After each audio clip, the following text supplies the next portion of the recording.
Hondi's gone. Tune in tomorrow where we jump to teleport to James's and start working on it.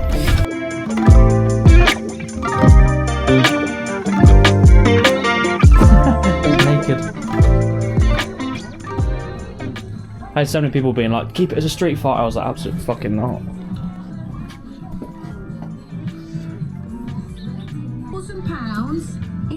They're setting the wrong bearings, so we're going to go try and find one that works. I've been told that I'm doing a lot of cleaning today. I've got all the dirty jobs. They didn't have the head bearing in stock because it's quite a specific one, so they might be able to order it for tomorrow. So we still might be able to get this done. But we're about to rebuild the forks, and I need to Google the fork settings. Auto's Garage is sponsored by Hamish for crashing and repairing his bike every 5 minutes. Literally. At least I didn't lose another foot though. No, you do need to replace one though. Do I? Yeah, this one. No, other side. The one you dropped it on, it's actually broken. One of the stays is broken on it. I noticed it earlier this morning. That's good. This is when it went down this side. Under here, you can see it snapped off. That's one of the support stays that actually hold it down like that. I've got the right one because I used the left one from the new ones we brought, but then I've still kept the right one, so I can put that on. Yeah.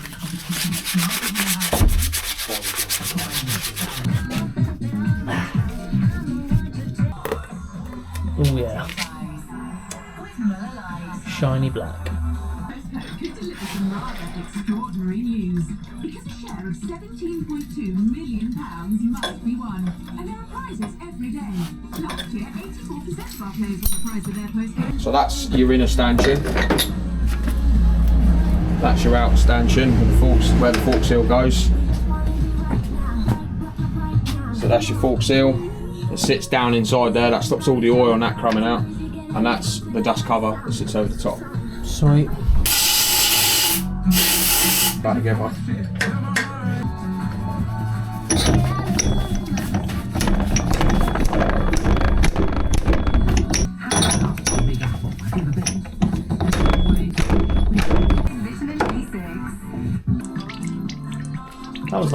That's awfully runny. Yeah, that's awfully clear and runny. Why is it like that? That is, I don't know, to be honest. A different grade of oil. Someone's used a different type of oil, maybe. Yeah, tap water. What the fuck? I've never seen one come out like that, to be honest. That's just like a tap. Yeah, I mean it's most likely the type of brand and the type of oil they've used. Big difference though compared to the left one. They must have been running two completely different fucking types of oil. This is definitely a lot cleaner than the other side. Yeah. Definitely a lot cleaner than the other side. Just a lot thinner as well. Yeah. I imagine jets to be like bigger than that. No, they're tiny. They're real tiny. Yeah, I had a vision that they were like fucking big old things. They're jets. That is the remnants of my jet kit when I jetted my bike. So they're brand new jets. Because you get, when you buy a Dynajet kit, you get 3 different, if you buy a proper kit, you get 3 different size jets. They're way smaller than I thought. I thought they were these big little brick things that were like... So, that is the, oh, I can't see that, that is 26. So that is your main jet that goes in the carburetor, that's standard size. So no, they're 22s. Yeah. They're 26s, I'm running 24s in mine. There's your standard size, these will be like 20s or something like that. I'm going to assume this is the standard jet here. That's my standard jet that I've taken out. Yeah. I replaced these while I was in there. These are your carburetor float needles. So obviously they go up and down and allow the fuel to hold in the bottom. And then these are your standard needles, float needles. So these pull up and down. As you can see, they're tapered. Is that what you're turning when you tune them? No, these you can adjust. These are standard. You can't adjust these. Oh. So when the bike's idling, these are down, and it's, as you can see, it's tapered. It sits so far down inside the housing, and it only lets a little bit of fuel through because you're idling. When you start opening the throttle up and you're going full throttle, obviously you imagine this needle is coming up, which the taper is getting then smaller and smaller and smaller, which is then letting more and more fuel through. With adjustable needles, you can make them come up even higher or even lower. So you, on full throttle, you can get more power out of it on full throttle. That's completely different to what I thought they were going to look like. I thought they were these big brick things that were like just had bigger gateways. No. that's a jet kit. That's crazy how that's so expensive as well, because they're such tiny little parts. 140 quid for that.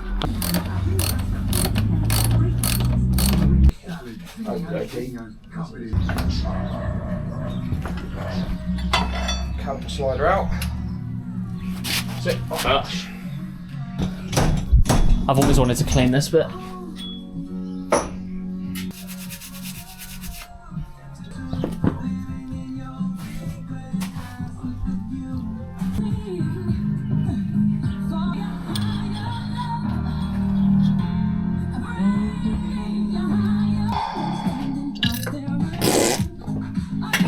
Sucking all the air out. So you have the inner and you have your outer stanchion, which is this water. You got your external stanchion, you have your outer slide tube stanchion, and then obviously you have your dampening rod and your spring that goes through the middle. So for the shock to operate correctly, obviously it just push in, but there's nothing pushing it back out. That's why you have the oil in there. The tube that sits down the inside of it, which is all of this bit here, Yeah. obviously has springs in it, and you have to get all the air out of it, because if you've got air in it, it's not going to hydraulically work correctly. So this is what I'm trying to do at the moment. It's just trying to bleed it out, make sure I get all the air out of it. Once I've got all the air out, then you just continue just to top the lid up at a time like this, and you measure 118 millimeters from here to the oil level. So that's 118 millimeters. As soon as that touches the oil level to that level, then we know we've got the correct amount of oil in there. That's now done. So new seal on. Yep. Yep. New oil in there. So spring goes back in.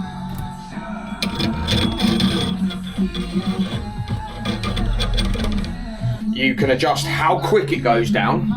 You can also adjust how quick it comes back up and springs you back up. So it's your dampening, which is going down, and your preload is obviously bringing it back up. So I mean, if you were massively set up for racing, you know, PSB, Valentino, you would then start tweaking that performance in the shop to give you better feedback. Honestly, mine is set standard. I found a couple of people that do road race, that, you know, ride like us do in the evenings, and they've perhaps tweaked with them, but standard settings, you've got slightly better oil in it, you've got, you know, slightly thicker grade of oil in it, slightly better oil in it. I would leave it where they are there. There is no need to start upping the level of tweaking your dampening and stuff like that.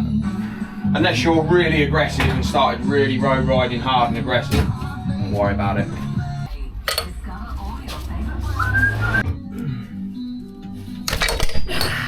Fucking little cunt. Tying in that, surely. Yeah, that ain't not doing. Yeah. Let's get going. There we go. Piss off. Get out. Shit. There's 5 brake horsepower more. So here we go. Weight reduction. There's 5 brake horsepower gained to his fucking top speed.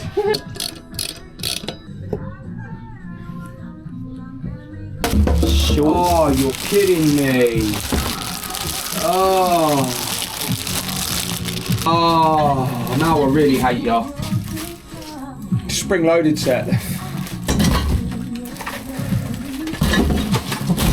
There you go, that's fitted. Fuck! It's all held together with springs. You haven't got like a fixed manifold or anything like that. Oh. So like what you've taken off, when you took yours off, everything was all welded and fixed together.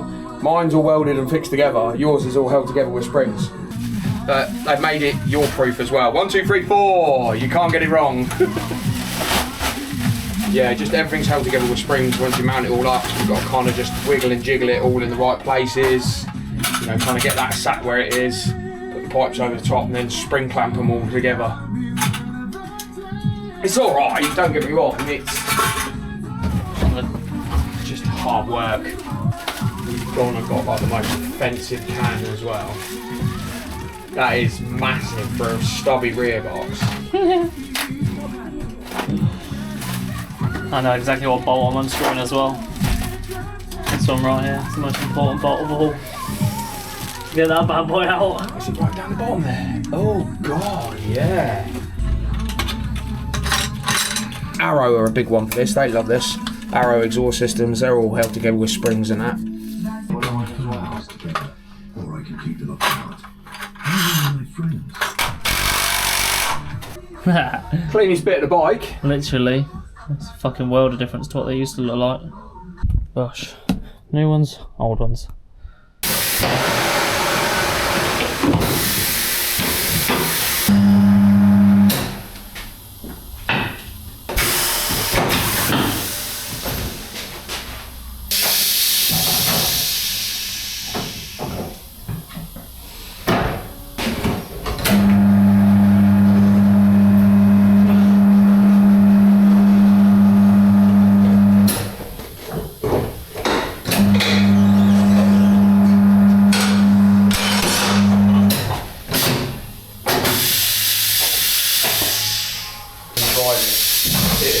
It won't feel right.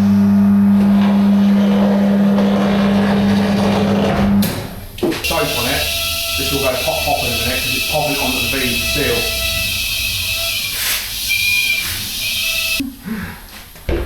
There you go.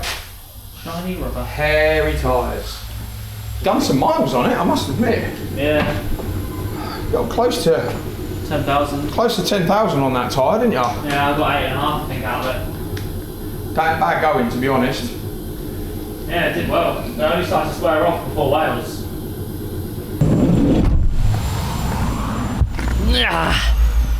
That's the benefits of James.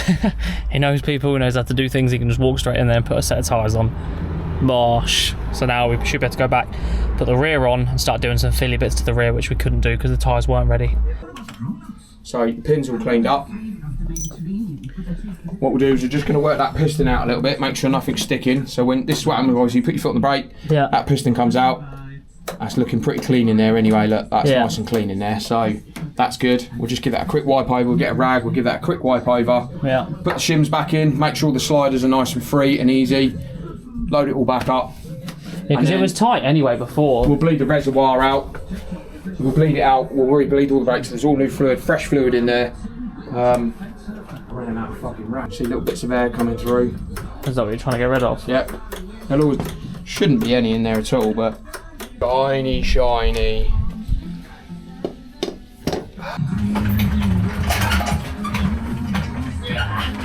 Right, I'm not moving that.